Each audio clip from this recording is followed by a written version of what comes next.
presented by Dr. Anthony Padovano, a distinguished professor of literature and philosophy at Ramapo College of New Jersey.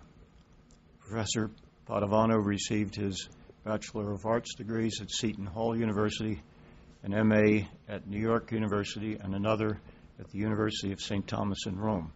He received his PhD at Fordham University. He also received 3 degrees, including Doctor of Sacred Theology from the Pontifical Gregorian University in Rome.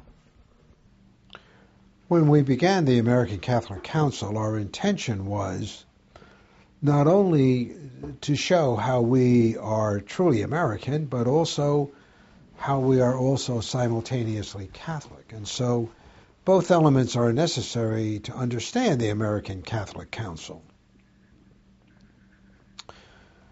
We are Americans, and therefore, by the very constitution of our nation, the idea that there were rights that an individual had that could not be taken away from that person by government was part of the original thinking of what our nation and culture would be. To be human, after all, is to have rights. And if they are rights, it means that they are not ever earned or even given. They come with the very fact of our human existence. As Americans, we have been raised to believe that some of these rights need to be carefully articulated. The right to due process, the right to freedom of speech, the right to believe or not, the right to have freedom of assembly, the right to dissent, and so on and so forth. As Catholics, it seems to me, we must make it clear that one does not become less American by becoming Catholic, that somehow or other these rights would be taken away in order that one might be more loyally a Catholic. That would create an enormous conflict for an individual believer. Both of these rights are fundamentally the right to be Catholic and the right to be American. These very fundamental rights are indeed compatible. This nation was established, as we know, as a democracy, and a democracy is also in the very constitution of the Catholic Church. From the very beginning, it was the community that chose who its leaders would be, which ministries would be exercised. And that community was never meant to give away those rights. In fact, the First Ecumenical Council in 325 made it clear that no priest can be validly ordained unless that particular priest was chosen by a community. So it was not the imposition of hands by a bishop which made someone a priest.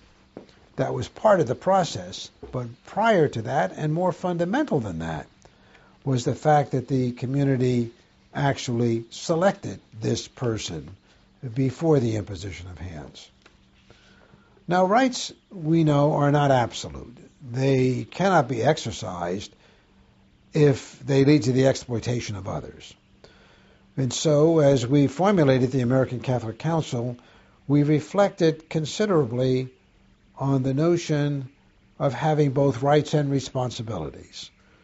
And we drafted 10 of these in order to give a sense of what we were trying to declare about ourselves as uniquely American Catholics.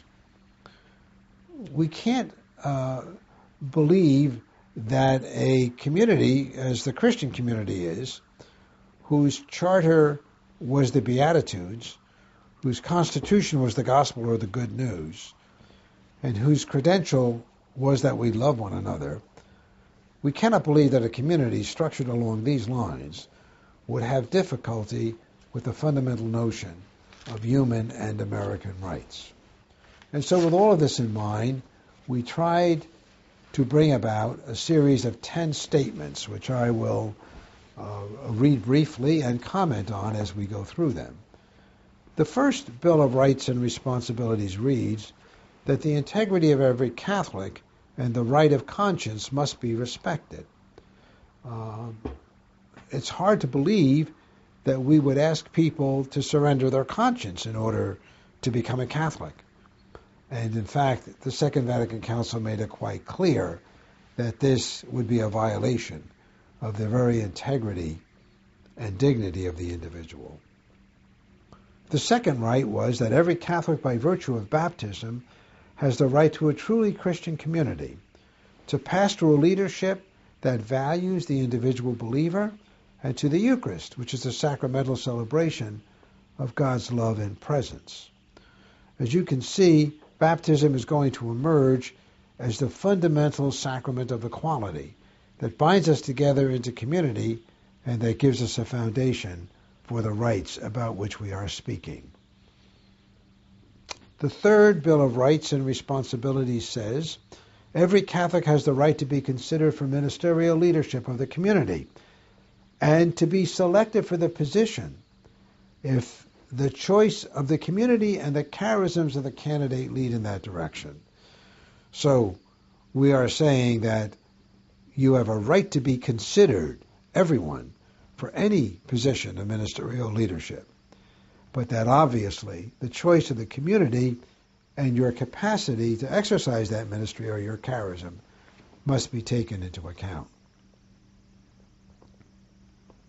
The fourth Bill of Rights and Responsibilities says that authenticity and conscience demand that these following freedoms be safeguarded: freedom of expression, freedom to dissent, freedom of assembly, and freedom from arbitrary accusations. I don't think that needs much commentary. I think that is fairly self-evident. The fifth right was that all the baptized have the right to all the sacraments, and this presumption is always in their favor and never compromised by standards extrinsic to the nature of the sacrament.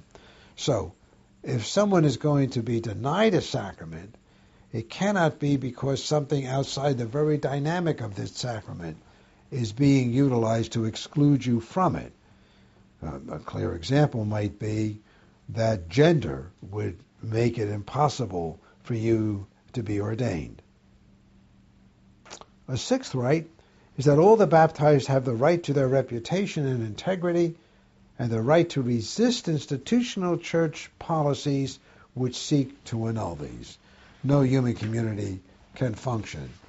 A global ethic around the world would recognize that for all communities, that your integrity and your reputation have to be respected by whatever community you belong to, or else it is not truly a community. The seventh was that the baptized must be protected by a separation of executive, legislative, and judicial powers in the church, and by the right to choose their leaders and hold them accountable. It seems that if we ever try to collapse all of these different powers, executive, legislative, and judicial, into one person or one structure only, that sooner or later there is going to be a great deal of mischief. Now, we know that mischief is able to occur, and indeed does, quite regularly, even with the separation of powers.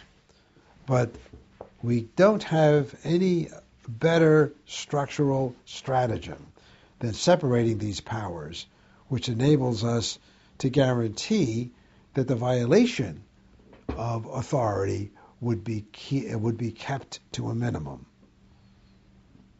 The eighth element is that the baptized at large have an essential role to play in the interpretation of the gospel in the church's tradition. That is so important. The gospel and the tradition are not fundamentally given to only one structure in the church, the hierarchy or theologians or the laity, but to the community at large.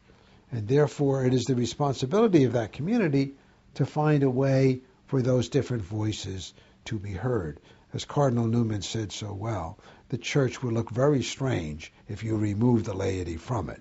And also, if you remove the voice of the laity, you would also have a community that would sound very strange. The Ninth Bill of Rights says that baptized and ordained Catholics have the right to a structured and legal assembly where their different voices can be heard and heeded.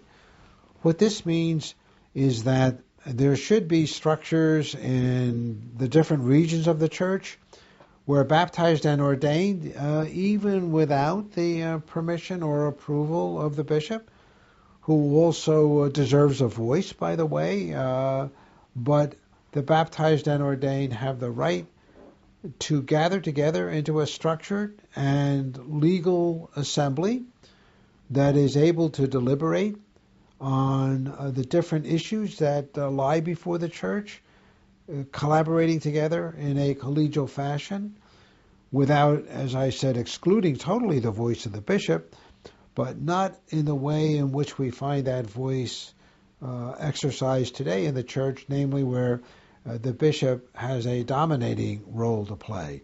The bishop has a very important role to play, but the baptized and the ordained have a no less essential role, and we cannot have that role exercised unless there is a structured and legal assembly where those voices can be articulated. And then the last and 10th was that the baptized must be adequately represented with voting rights in ecumenical councils, since that is the highest deliberative body in the church, and indeed that council should be summoned automatically at regular intervals or by universal petition. Actually, the tradition of the church for the first 1,000 years